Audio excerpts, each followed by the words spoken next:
Defining flowcharts.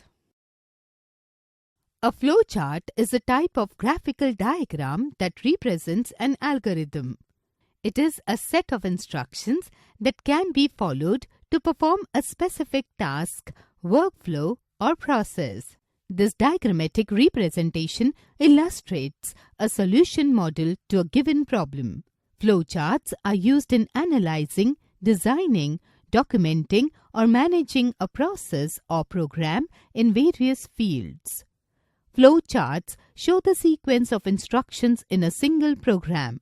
They play a vital role in the field of programming. These are helpful in understanding the logic of complicated and lengthy problems. Once a flowchart is drawn, it becomes easy to write the program in any high-level language. Often, we see that flowcharts are helpful in explaining the program to others. Hence, it is correct to say that a flowchart is must for the better understanding of a complex program. Symbols used in flowcharts. Different symbols are used to draw different types of flowcharts. Let us discuss them. Start or stop. It is used to show the start and stop points of the flowchart. It usually contains the words start or stop. Process. It shows a process or action step.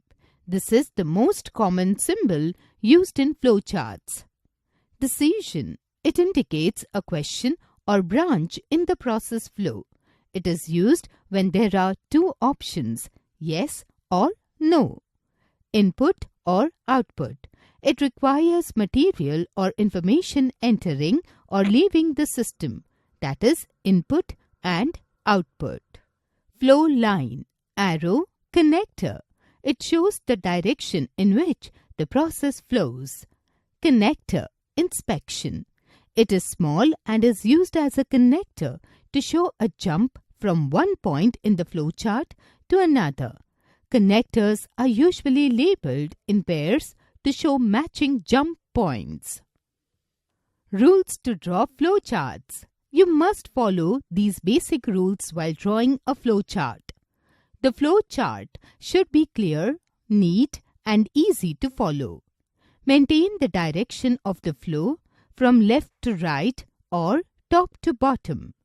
Only one flow line should come out from a process symbol. Ensure that only one flow line should enter a decision symbol, but two flow lines should leave the decision box. Ensure that the flowchart has a logical start and end. Example 1. Flowchart to add first 100 natural numbers. Start. Sum is equal to 0, n is equal to 0, n is equal to n plus 1, sum is equal to sum plus n. Is n greater than or equal to 100? If no, then go back to step n is equal to n plus 1. Is n greater than or equal to 100? If yes, then print sum and stop. Advantages of flowcharts. Flowcharts provide following advantages. It provides a better understanding of a problem. It facilitates a programmer to analyze the problem in detail. Let us understand how some simple flowcharts are made. Example 2. Flowchart to calculate simple interest. Start. Read P for principal, small r for rate, small t for time. Calculate SI is equal to, into bracket, P multiplied by R multiplied by T, bracket closed, divide by 100. Print SI, stop.